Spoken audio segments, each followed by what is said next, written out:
예수를 믿는다는 게 뭔가? 예수를 믿는 자는 어떤 자인가?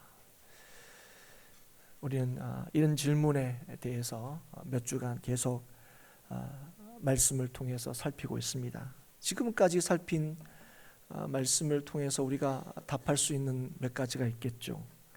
예수 믿는 사람은 하나님만 섬기는 사람이다. 예수 믿는 사람들은 먼저 하나님의 나라와 그 의를 구하는 사람이다. 예수 믿는 사람은 자신을 향한 하나님의 목적, 자신에게 주어진 삶의 목적과 사명을 알아서 어떤 어려움과 힘든 일이 있더라도 그 사명의 길을 피하지 않고 달려가는 사람, 그 사람이 예수 믿는 사람이다 하는 것을 말할 수 있겠습니다. 그런데 우리가 예수를 믿으면서 살아가는 이 삶의 상황에서 예수를 믿는 사람들은 어떤 사람들이고 또 어떤 사람이어야 하느냐 하는 것을 오늘 좀 함께 살펴보려고 합니다. 그러니까 어떤 사람, 이렇게 보면 저 사람은 예수 믿는 사람이구나. 어떤 사람이 그런 사람이라고 말할 수 있겠냐는 거예요. 오늘 우리가 읽은 이 말씀은 예수님의 이 산상수훈의 말씀 가운데 있는 말씀이죠. 제자들에게 하시는 말씀인데 오늘 이 말씀을 통해서 특별히 사람들과의 관계, 형제들과의 관계에서 성도가 어떤 사람이어야 하는지, 어떤 사람인지를 우리에게 보여줍니다. 그래서 오늘 이 주의 가르침을 통해서 사람들과의 관계에서 성도가 어떻게 나타나고 드러나야 하는지를 우리 함께 살펴보고 진실로 예수 믿는 자로 이 땅의 평강과 구원이 오직 하나님께 있음을 보여주는 자로 살아가는 저와 여러분이 될 수 있기를 주의 이름으로 축복합니다. 오늘 예수님께서 이 성도들에게 하시는 말씀이 뭐냐면 비판하지 말라 그렇게 말씀하십니다. 근데 그렇게 말씀하시는 이유가 뭐냐 할 때 비판을 받지 아니하려거든 그렇게 이제 얘기하세요.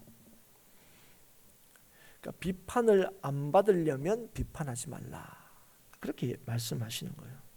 그런데 이 말씀의 의미가 비판받기 싫으면 남도 비판하지 말아야 한다 하는 의미가 아닙니다. 다른 이들이 뭐 잘못하더라도 상관없이 그렇게 살아라. 네가 뭔데 참견하냐. 그런 의미가 아니라는 거죠.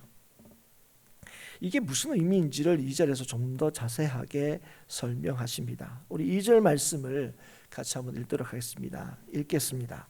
너희가 비판하는 그 비판으로 너희가 비판을 받을 것이요 너희가 헤아리는 그 헤아림으로 너희가 헤아림을 받을 것이니라.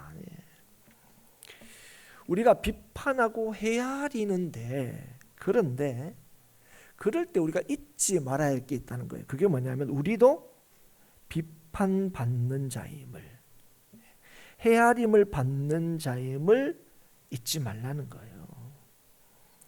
그런데 여기서 비판을 받는다, 헤아림을 받는다 하는 것은 뭐 어떤 사람으로부터 그렇게 우리가 판단을 받는다 하는 의미도 있지만 궁극적으로는 하나님으로부터 받는 심판을 의미합니다. 그러니까 이 말이 무슨 말이냐면 우리를 궁극적으로 심판하시는 분이 계시다. 우리는 그분으로부터 판단받고 심판받는 존재라는 것을 이제 알려주시는 거죠. 그래서 여기서 비판하지 말라고 한 것은 우리의 기준으로 다른 이들을 평가하고 판단하지 말라는 겁니다. 그러니까 우리가 누군가에 대해서 판단하고 평가할 수 없다. 그런 어떤 자격이 궁극적으로 우리에게 주어진 것이 아님을 우리에게 가르치고 계시는 거죠. 여러분, 우리는 부족한 사람들입니다. 뭐 여기뿐 아니라 어디든지 간에 부족하지 않은 사람이 어디 있겠습니까? 그래서 그 부족한 사람들이 이렇게 살아가면 그 가운데서 여러 가지 문제가 생기기도 하고 그것 때문에 갈등이 일어나기도 하죠. 그런데 우리 가운데 그런 문제나 갈등이 생기면 우리가 이렇게 내버려 두지 않아요. 아이고 뭐 놔둬버려라 뭐 어떻게 되겠지. 그렇지 않죠. 함께 더불어 사는 우리들은 항상 그 문제를 어떻게든 해결해 보려고 애를 씁니다. 그런데 여러분 보통 그 문제를 해결하는 방식이 어떤 겁니까? 어떻게 해야 정말 그 문제와 또 그 상황들이 해결이 됩니까? 우리는 보통 어떻게 그 문제를 해결하냐면 그 문제를 일으킨 그 문제의 원인이 된다고 하는 사람에게 우리는 집중합니다. 어떤 사람의 잘못으로 이 문제가 일어났다면 그 사람의 잘못을 일깨우고 고치는 것이 그 문제를 해결하는 방법이라고 생각합니다. 근데 그게 영 틀린 말은 아니에요. 그런데 예수님께서는 이것이 제대로 된 해결 방식이 되려면 상대방을 단순히 판단하고 헤아리는 것으로만은 되는 것이 아니다 말씀하고 계시는 겁니다. 여기서 보면 2절에 우리가 읽었지만 비판하지 말고 헤아리지 말라 할 때 전제가 있습니다. 그게 뭐냐면 너희 비판, 너희 헤아림으로 비판하거나 헤아리지 말라 하는 것입니다. 그러니까 이게 뭔 뜻인지를 그럼 뭐 하란 말이야, 하지 말란 말이야. 뭐 우리가 그렇게 이게 헷갈릴 수 있는데 예수님께서는 이 말씀을 들보와 티의 비유를 들어서 그 의미를 설명하십니다. 오늘 이 3절 이후에 있는 이 비유를 보면 비판하는 자를 눈 속에 들보가 있는 자로 또 비판의 대상을 눈 속에 티가 있는 자로 이렇게 비유하고 계십니다. 우리는 들보, 티 이렇게 돼서 뭔가 좀 같은 부류가 아닌 것처럼 여겨지지만 원문에서는 이 들보는 이 집을 짓는 데 사용하는 큰 나무, 쉽게 말하면 통나무 같은 이런 큰 나무를 의미하고 그 단어가 티라고 번역된 고 헬라어는 그런 집을 짓는 데 쓰는 그 작은 나무 조각 같은 거 있지 않습니까? 그 작은 나무 조각 같은 거를 이제 의미합니다. 그런데 이제 그거를 우리 말로 옮길 때는 이렇게 들보와 티 이렇게 이제 번역을 하고 있습니다. 그래서 이건 뭘 하냐면 이 비판하는 사람과 비판의 대상에 대해서 그래서 자신과 남을 판단하는 자세가 극명하게 차이가 있고 다르다는 것을 말하고 있는 거죠. 그래서 우리가 들보, 티하면 그건 뭐 너무 확연한 차이가 있는 거죠. 그래서 지금 이 말씀을 하시는 건 뭐냐면 우리가 어떤 사람들이냐면 누군가를 우리가 비판할 때에 가만히 보면 자신에 대해서는 한없이 너그럽고 남에게는 엄격한 기준으로 판단한다는 거예요. 그런 우리의 모습을 예수님께서는 지적하고 계십니다. 그러면서 예수님께서 이것이 다른 사람들과 관계를 맺고 다른 사람들을 대하는 성도의 태도일 수 없다고 말씀하시는 거예요. 성도는 오히려 남에게는 관대하고 자신에게는 엄격하고 철저해야 한다는 겁니다. 성도는 어떤 사람이냐면 어떤 상황에서 문제가 발생했을 때에 다른 사람의 책임과 잘못이 더 크다는 것을 드러내어서 자신의 의로움을 드러내고 주장하는 사람이 아닙니다. 이게 무슨 말이냐면 네 잘못이야, 내 잘못이 아니고 네가 문제야 이렇게 얘기하는 거예요. 그리고 어떤 지위나 위치로 내가 다른 이들을 판단하고 헤아릴 수 있는 자격이 있다고 여기는 사람이 아니란 거예요. 우리가 누구한테 이렇게 뭔가를 뭐가 판단하고 평가할 때, 야 내가 누군데, 야 그러니까 내가 너를 판단하고 평가한다 이렇게 얘기할 때가 많죠. 그런데 성도는 어떤 사람이냐면 주님 안에서 자신이 누구인지를 알아서 주로 인하여 철저히 자신을 바라보고 또 다루는 사람이 성도라는 거예요. 이게 성도입니다. 근데 이걸 자꾸 놓치면 우리는 언제든지 내 눈에 있는 들보는 보지 못하고 남의 눈에 있는 티는 들보처럼 보게 된다 하는 것입니다.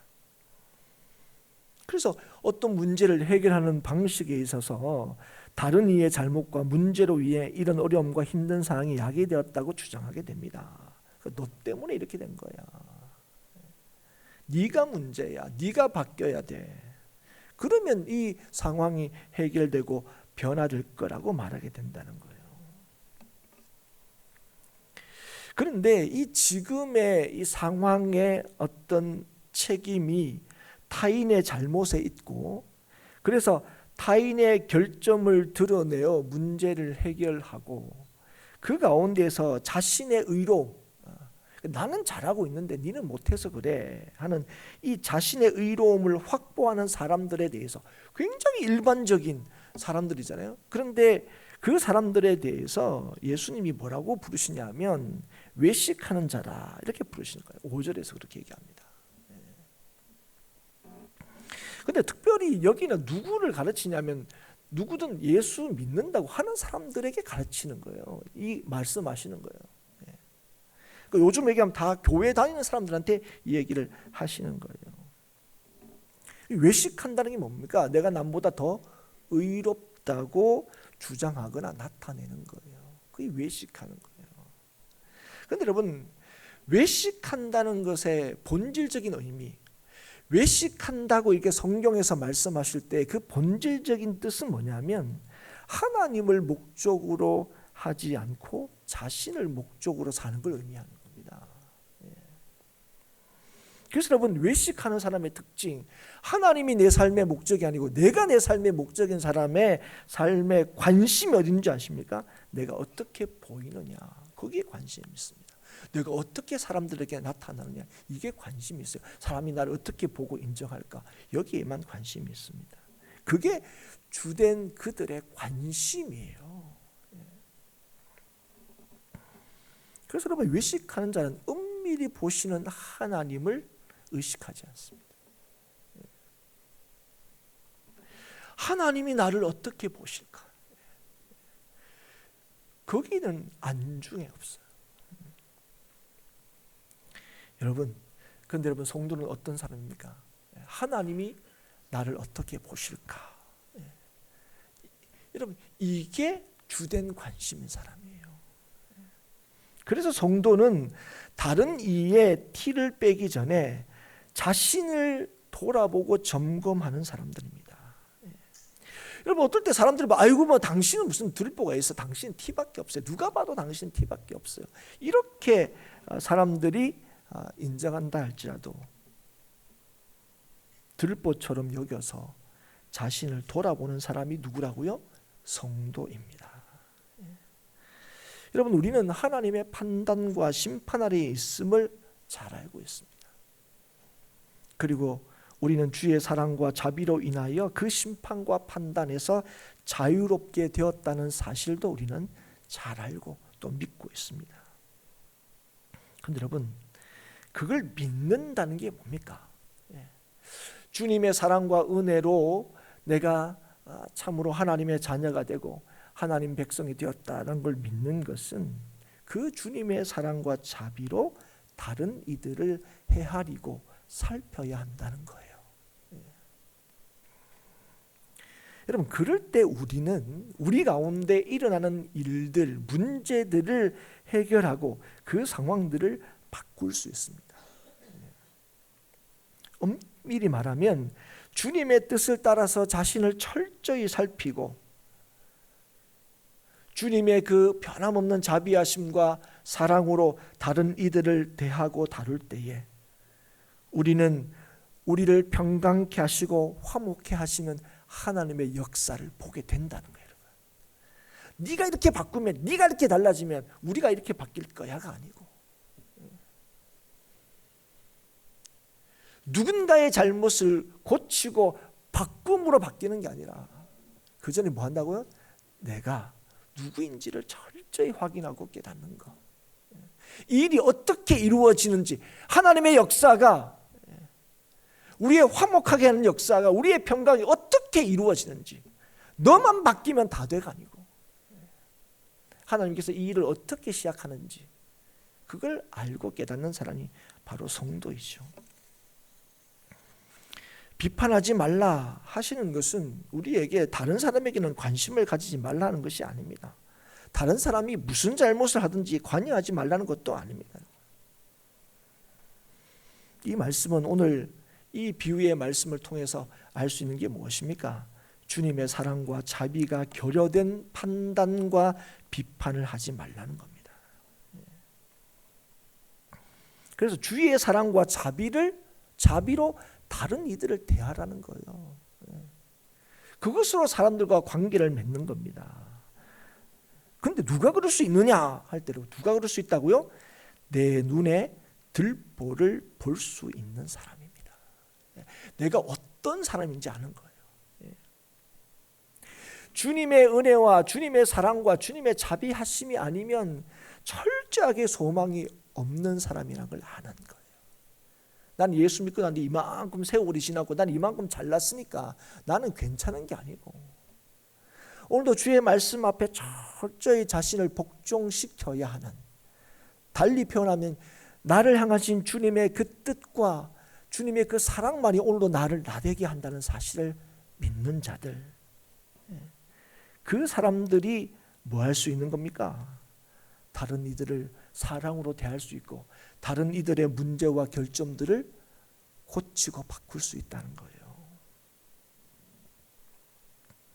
그래서 여러분, 오늘도 주님께서 뭐라고 하십니까? 먼저 내 눈에 있는 들보를 빼어라, 그렇게 말씀하시는데, 오늘 이 말, 그럼 내 눈에는 들보 없어요. 내 눈에는 있다면 한 T 정도는 있겠죠. 근데 들보는, 저 사람한테나 들보가 있지, 나한테는 들보가 없습니다. 그렇게 하는 사람은 뭡니까? 성도일 수 없습니다. 누가 오늘도 다른 사람에게 주의 사랑으로 그 사람들을 대하고 그들에게 주님의 역사하심을 보여줄 수 있느냐? 내 눈에 있는 들보를 먼저 빼어라 하시는 주의 말씀에 철저히 자신을 돌아보는 사람입니다. 그리하여 주의 긍휼과 자비하심으로 자신이 받아야 할 정죄와 심판에서 벗어났다는 걸 깨닫는 사람, 그 사람이 누구라고요? 그 사람이 성도예요. 교회 다니는 사람이 성도가 아니고, 주와 주의 말씀으로 자신을 비추고 자신이 누구인지를 확인하고 깨닫는 자가 주의 자비하심과 사랑으로 밝히 상대방을 볼 수 있습니다. 그 사람이 다른 이들을 변화시키고 공동체를 아름답게 세우고 섬길 수 있는 것이죠. 이런 사람들은 다른 이들을 함부로 판단하지 않습니다. 다른 사람들에 대해서 함부로 평가하지 않습니다. 이런 사람들은 다른 사람을 비판하고 정죄함으로 그의 잘못을 드러내고 그를 바꾸고 문제를 해결할 수 있다고 여기지 않고, 그 자신이 주의 은혜와 사랑으로만 용서받고 새롭게 되었음을 알아서 상대방이 그 문제로부터 벗어나기를 기도하고 도와줌으로 이 상황을 해결하시고 공동체를 아름답게 세우시는 하나님을 믿고 기대하는 사람, 그 사람이 뭐라고요? 그 사람이 성도라고요. 이번 주에 추석 연휴가 있습니다. 흩어졌던 가족들이 함께하는 명절이죠. 여러분, 명절이 무슨 뜻인지 아십니까? 제가 갑자기 설교를 준비하다가 명절입니다 이럴 때 명절? 그래서 제가 이렇게 사전을 찾아보니까 이렇게 해놨더라고요. 전통적으로 해마다 일정하게 지키어 즐기고 기념하는 날, 이렇게 되어 있습니다. 명절이 어떤 날이라고요? 전통적으로 우리가 해마다 일정한 날을 지켜서 어떻게 즐기는 날. 그런데 여러분, 추석이 어떻게 기대가 되십니까? 막 이렇게 빨리 왔으면 좋겠어. 오면 막 행복하고 막 그때 얼마나 즐거울까, 이런 게 기대가 되십니까? 요즘에는 이 추석 연휴가 부담이 되는 날처럼 여겨지고 있는 게 사실입니다. 그래서 여러분 요맘때쯤이면 여러분 신문기사 이렇게 꼼꼼히 살펴보시는 분들은 여러분 그런 기사들 여러 번 이렇게 보시게 될 텐데, 추석이 즐거운 이유가 무엇입니까? 이런 조사를 합니다. 어떤 조사죠? 추석 연휴가 부담스러운 이유가 무엇입니까? 원래도 어김없이 이런 조사들이 많이 이렇게 되었습니다. 한 기사를 제가 봤는데요. 추석 연휴가 가장 부담스러운 이유가 뭡니까 할 때에 가장 큰 이유가 뭐냐? 가족 간 갈등으로 인한 정신적 스트레스. 이게 단연코 1등입니다. 물론 그 뒤에는 과도한 육체적인 노동 뭐 이런 거 뒤로 이었습니다. 그러니까 1등이 뭐라고요? 가족 간의 갈등으로 인한 정신적 스트레스. 그러면서 이 명절 때 추석 때 가족들이 만나서 그래서 피해야 할 이야기가 뭡니까? 이렇게 또 질문을 나왔습니다. 그러니까 차례대로 이렇게 답했습니다. 취업, 입시, 결혼, 정치 견해, 자녀 출산 계획. 여기 차례대로입니다. 1등, 2등, 3등, 4등. 이런 얘기는 추석 때 만나서 뭐예요? 안 해야 된다는 거예요. 하면 어떻게 된다고요? 가족 간의 갈등으로 정신적인 스트레스가 막.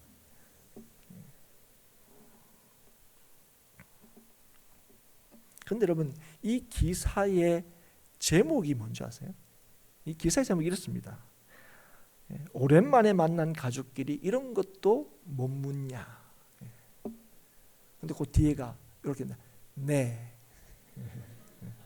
그게 제목입니다. 참 제목이 재밌어서 제가 그 기사를 봤는데. 여러분, 아니 뭐 오랜만에 만나면 이런 거 자연스럽게 물을 수 있을 것 같은데 이런 거를 물으면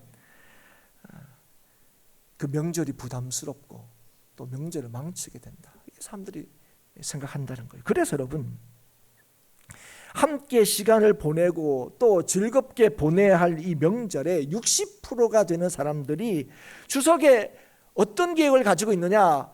가족끼리 안 모이고 뭐 우리끼리 지내거나 아니면 한 끼 식사만 하는 계획을 가지고 있다 답했습니다. 60%가. 그러니까 한 끼 식사 그냥 최소한의 추석이니까 모여서 밥이나 한 끼 먹는 걸로. 하루 이상 함께 보내거나 아니면 여행을 가거나 이런 계획을 가지고 있는 사람이 한 30% 정도 된대요. 대단히 우리가 이런 계획 가지고 있으면 되는 거예요. 그러니까 이제 명절이 이제 어떤 날이 된 겁니까? 각자 즐기는 날이 된 거예요. 멀리 가지도 않고 가더라도 한 끼 밥 먹고 오는 거. 사랑하는 여러분 왜 그렇습니까? 여러분 정말 오랜만에 가족이 만났는데 이런 거 물으면 안 됩니까? 여러분 가족끼리인데 서로에게 관심을 가지는 게 잘못입니까? 이게 문제입니까? 아니죠. 그런데 여러분 이게 왜 문제가 됩니까? 왜 문제가 됩니까? 그 관심이 왜 문제입니까? 그 관심이 상대방에게 중심이 있지 않기 때문에 그래요. 그 관심이 내 관심인 거예요. 자신의 나음과 옳음을 주장하고 다른 이들이 잘못하고 있다거나 문제가 있다는 것을 드러내기 때문에 그렇습니다. 여러분 공부하느라 힘들지 공부는 원래 힘든 거야. 조금만 참아. 아이고 취직하니까 좋기도 하지만 또 여러 가지 힘든 일도 많지. 여러분 우리가 이렇게 관심을 표명합니까? 어떻게 관심을 표명하죠? 너 몇 등 해? 공부는 잘해? 그리고 뭐 진급은 했어? 이렇게 얘기하죠. 이렇게 얘기하죠. 여러분 우리는 이렇게 얘기하면서 다 뭐라고 합니까? 다 너 위에서 얘기한다 그래요. 너 생각해서 얘기한다 그래요. 그런데 정작 자신의 생각과 뜻이 옳다는 것을 나타내고 그 뜻대로 네가 해야 된다는 것을 은연히 강요하고 있죠. 야, 너 그렇게 공부해가지고 야 뭐가 되겠냐? 여러분, 그 속내 깊은 곳에 있는 깔려 있는 걱정과 또 그들을 생각하는 마음은 압니다, 여러분. 근데 여러분, 근데 많은 경우에 뭐 한다고요? 네 똑바로 해라는 거예요. 네 똑바로 해라. 네 지금 똑바로 못 하고 있어. 너 똑바로 못 살고 있어. 그런 거예요. 그럼 나는요? 난 똑바로 살고 있다는 거죠. 그런데 여러분, 그 얘기 듣는 자식들이나 딸이 니나 똑바로 해라 속으로 그러고요. 여러분, 우리는 얼마나 너를 위한다는 명목으로 상처와 아픔을 주는지 모릅니다. 가정에서도 마찬가지고 교회도 마찬가지죠. 얼마나 주의 이름으로라는 명목으로 상대방을 비판하고 자기의 옳음을 주장하는지 모릅니다. 그러면서 우리 가정이 잘 되려면, 우리 교회가 잘 되려면 네가 바뀌어야 돼. 네가 달라져야 돼. 네가 잘못이야. 내만큼만 해. 그렇게 얘기한다는 거죠. 그런데 여러분, 우리가 진실로 우리의 가정과 공동체가 아름답게 세워지고 또 지어지기를 바란다면 우리에게 주시는 이 주의 말씀을 우리가 이 시간 받고 믿고 따를 수 있기를 바랍니다. 우리의 연약함과 부족함에도 주의 자비하심과 사랑으로 우리가 하나님의 자녀가 되었음을 잊지 말고, 우리가 뭘 잘해서 내가 이만큼 해서 내가 지금 사는 게 아니라 그 모든 것이 주의 은혜임을 우리가 기억할 때, 그래서 형제들을 자기 기준으로 함부로 판단하지 않고 평가하지 않고 주님의 그 변함없는 사랑과 자비하심으로 다른 이들을 대하고 또 다른 이들을 다룰 때에, 여러분, 그때 어떤 일이 일어난다고요? 하나님의 평강케 하시는 역사가, 하나님께서 하나 되게 하시는 역사가 우리의 가정과 공동체 가운데서 나타난다는 거예요. 자신의 들보를 빼내어 밝히 볼 때에 다른 이의 티를 빼어낼 수 있음을 기억하십시오. 이 말이 뭐냐면 내가 완벽해지고 난데 다른 사람한테 이런 말 할 수 있다는 의미가 아닙니다. 여러분, 누가 내 눈에 있는 들보를 뺄 수 있습니까? 내 눈에 있는 들보를 뺀다는 게 뭡니까? 내가 얼마나 부족하고 연약한 자인지를 안다는 거예요. 그리고 그런 나를 주님께서 사랑하시고 나에게 자비하심을 베푸시기 때문에 나에게 뭐가 있다고? 여전히 소망이 있고, 그걸 내가 믿는다는 거예요. 그래서 결국 나를 바꾸신 분이 주의 사랑이든 주의 사랑이 다른 일을 바꿀 수 있다고 믿는 거죠. 사랑하는 여러분, 내 의로움이 드러나는 게 아니고 우리 가운데 주의 의로움이 드러날 때만이 우리는 주님 안에서 화목할 수 있고 하나됨을 지킬 수 있다는 사실을 잊지 마십시오. 이걸 잊지 마십시오. 여러분, 네가 바뀌어야 될 게 아니라 내가 바뀌어야 돼요. 내가 바뀐다는 게 뭡니까? 내가 누군지를 알아야 돼요. 오늘도 주의 은혜로만. 그래서 여러분, 그에게 뭐가 있기를 바라는 겁니까? 주의 은혜가, 주의 사랑이, 주의 자비하심이 있기를 바라는 거예요. 야, 너 공부하면 못하면 친구라도 있는 줄 알아. 자꾸 이런 얘기하지 마세요. 돈 못 벌면 뭐 친척이라도 뭐 네 좋아하는 줄 알아. 왜 이런 얘기 하세요? 여러분, 오늘도 얘기하시는 거예요. 내 눈에 있는 들보를 빼내어야. 이 말이 뭡니까? 오늘도 내가 나된 것이 오직 주의 은혜임을 믿고 깨닫는 자가 그들에게 뭘 얘기하고 보여줄 수 있어요? 주의 은혜를 얘기할 수 있고, 그 주의 은혜가 그 사람을 바꾸고 새롭게 하는 그 역사를 주님 안에서 볼 수 있게 되는 것입니다. 그런데 이러한 하나님 나라의 귀한 가치를 받아들이지도 않고 귀하게 여기지 않는 자는 오늘 뭐라고 하면 6절에 거룩한 것과 진주를 귀하게 여기지 않는 개와 돼지와 같다 얘기합니다. 여기서 말하는 개와 돼지는 1차적으로는 이방인을 뜻하는 겁니다. 이방인. 보통 그 당시에는 이방인들을 이렇게 유대인들이 취급했죠. 그런데 이 말은 여기에서는 뭐 이방인들은 하나님 나라와 상관없다 그런 얘기를 하는 게 아니라, 지금 예수 믿는다고 하면서도 이 하나님 나라의 가치를 받아들이지 않는 사람, 이게 귀한 줄 모르는 사람, 그 사람들은 하나님을 모르는 사람과 같다는 거예요. 하나님 백성이 아니라는 겁니다.